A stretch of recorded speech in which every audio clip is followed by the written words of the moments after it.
How you doing, everyone? Brooks here, and welcome to How to Philosophy, a new series from the Quarantine Collective.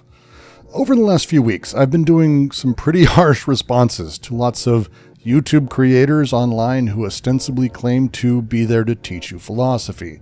Every one of these videos I've watched are the same garbage that has passed for philosophy on YouTube since YouTube existed. I've been getting more and more frustrated, even angry at various points. But I always come back to kind of the same question, at least for me. Why the fuck is Gregory Sadler's half-hour Hegel a pinnacle example of YouTube philosophy to me? Production quality is clearly not the point. I probably have internalized enough of it that you might even see some of the same behaviors or styles inside of my AO readings. But why?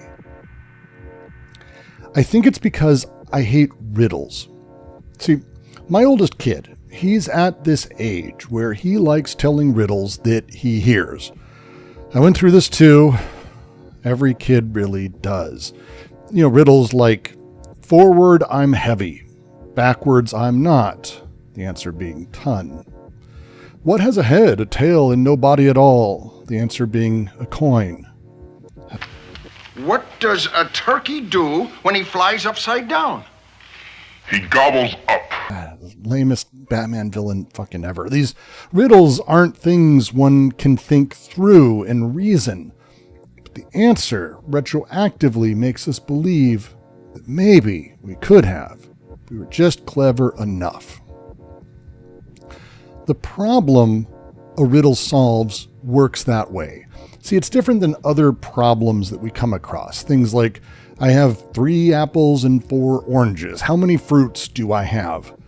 This type of problem is one you solve not through contemplation or wordplay, but through understanding the systems at play within it. In that case, math. Riddles, though, they're opaque. They don't have a system. Their wordplay reveals no systems at all. Instead, it's about memorizing tricks and pulling from a hat to impress your friends on a moment's notice. It's why kids treat knowing a riddle like sort of a secret password for a club, because in a way, it is.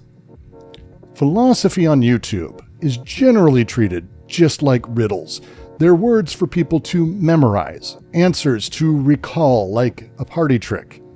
But that's not how philosophy works, though. That's what books like 10 Ways to Judge Yourself and Increase Neurotic Instincts do. Philosophy, though, philosophy is about systems and systems playing together. Go look again at Sadler's videos. This is why they work for me. He doesn't just teach me the words to repeat. He teaches the systems of thought at work within the text. I don't even think it's possible to do Hegel otherwise. I've been asked a lot, hey, what is a way for me to get started with philosophy? What are the introductory texts for philosophy? So I'm going to answer. And I want to skip riddles. I want to go right to systems. So this isn't going to be a typical philosophy YouTube course. I am not here to teach you what philosophers thought. I'm here to help you equip yourself with the tools to think and work philosophically. We're going to do a lot of different critical traditions. It's going to be Spinoza to Marx to contemporary thinkers like, of course, Gilles Deleuze, but even ones like Zizek. We're going to use these texts not to memorize, but as gateways to philosophical practice. Each text in this series is going to have a 3-part format. I'm going to kick it off with a concise video, just a summary of the book aimed at newcomers. And then I'm going to do live streams that week discussing and exploring key ideas. And then I'm going to end with a How to Philosophy video demonstrating a close analysis of a selected passage and how the systems work. So let's talk through the journey ahead. It's going to start where I always yell it always has to. It's going to start with symbolic logic. Langer and Copy's books. They're not usually taught together, but they are complementary approaches that introduce formal reasoning as an accessible tool, but also a field of study itself. Langer offers clarity for beginners, but Copy provides us some technical depth, and this gives us foundational tools for logical analysis we're going to be using. I'm probably going to bring in some Raymond Smullyan too, probably some chess mysteries of Sherlock Holmes, because it's fun. From there, we're not leaving logic. We're going to do Johnson's argument and inference. This is a book I like because it bridges formal logic to practical reason. It teaches us to draw reasonable conclusions from incomplete information. Inferences. It's an essential skill in everything we're going to be talking about. It's an essential skill in how-to philosophy and really, honestly, everyday life. With that, we're going to leave instruction manuals behind, and you're going to have to join me on the weirder part of this journey, because the next philosophical text is going to be David Orr's The Road Not Taken. It's going to be exploring interpretation itself.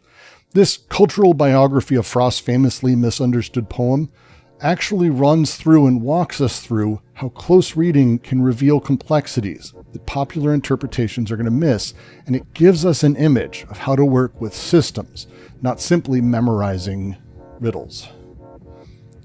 We're going to move then into Zizek's event.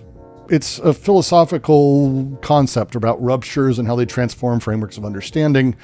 But that's not really the point for what we're doing. It's fun, it's easy, it's a solid read, and it's about how people go about the construction of philosophical concepts. It's very, very good for that. Then we jump back in time. We're going to go back to my boy Nietzsche. We're going to go through Genealogy of Morals because it teaches us really that we need to question said concepts, especially ones we take for granted. His investigation of morality's origins shows how ideas evolve historically rather than existing as timeless truths, and he talks about how he does it. Then we're going to go back further. We're going to do Spinoza's Ethics. Not in full, dear Lord, no, but we're going to be exploring systematic philosophical construction. There is nothing, in my opinion, that really exemplifies this more. His geometric method. It demonstrates how concepts really gain clarity through relationships inside of these carefully built systems. It's going to be important. And then we're going to move to Whitehead, because fuck it. Whitehead's symbolism, which I like a lot. It's kind of a book about how symbolic frameworks mediate direct experience with an abstract understanding. It reveals kind of both the power and limitations of conceptual thinking. That symbolic logic stuff from earlier, yeah, it's kind of all of that. But again, the how-to. Then we'll jump to some anthropology, because this type of thinking doesn't just apply to traditional philosophy. And the best version of this that kind of is easier to read is going to be Godelier's The Mental and the Material. See, this book kind of came out and challenged both the idea of crude materialism and pure beautiful idealism. It's about how mental representations and material practices are inseparably connected, but his method is laid bare. And the king of method, the method he's using, the dialectic, it's going to be, after that, Das Kapital, the newer edition, of course. Again, not the whole book. We're going to go through parts of it because Das Kapital demonstrates philosophy's incredible power to unmask hidden structures beneath realities. It reveals contradictions within seemingly natural or neutral systems that exist. And his method, well, that's the fucking point. It's not a fucking riddle. Back to Zizek for more non-riddles. It's actually a book on Lacan. It's Zizek's book on Lacan and Hitchcock, of course. But how he goes about this. See, the book is about how philosophical concepts illuminate cultural phenomena. These concepts transform understandings we have of familiar objects and how we can use them.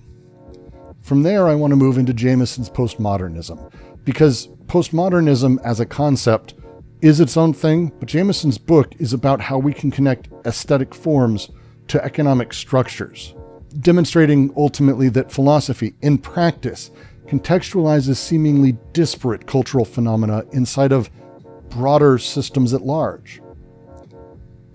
Then from there, we're going to do Simondon's on the modes of existence of technical objects. I know it's kind of, for what these books are, Simondon really doesn't know how to do a title.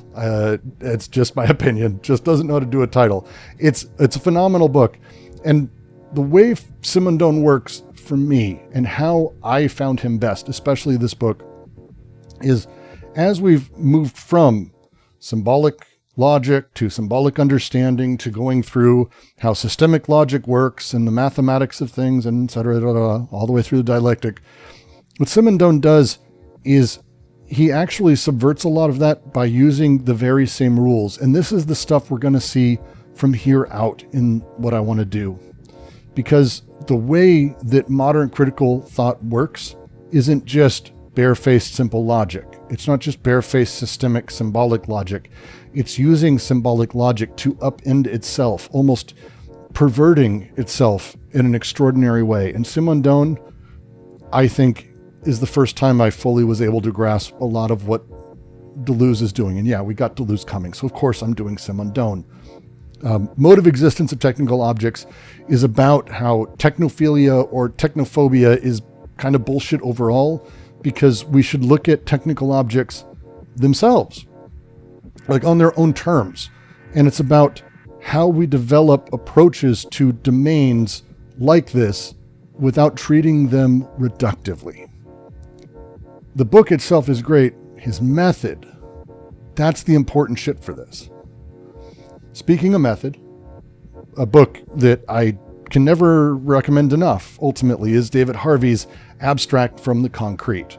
It's a favorite of mine, really. It keeps philosophical cards close to its chest for a lot of it, at least for a while, as it examines the modern economic realities of concrete.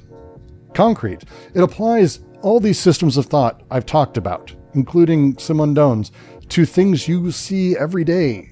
And it brings about a critique that's just amazing. Stepping away from categories, of course, Michel Serres, I want to use Genesis as a great example of an image of thought that we're going to start seeing more and more. The work Simondon does, I think Serres just extraordinarily keeps up. And the way Genesis works is sort of by demonstrating how philosophy, the apparatus, the systemic nature of it, has a capacity to move beyond disciplines, that philosophy is a very unique sort of thing in this case. And it does it by playing with that systemic logic that we've been building everything on.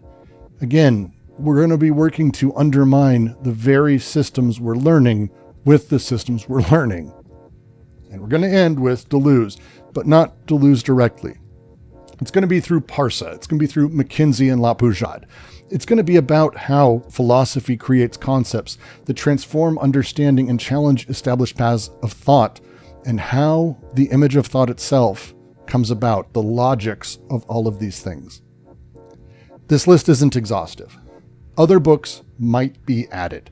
These are the ones I grabbed from my shelves behind me that I found important on my journey to being able to do philosophy.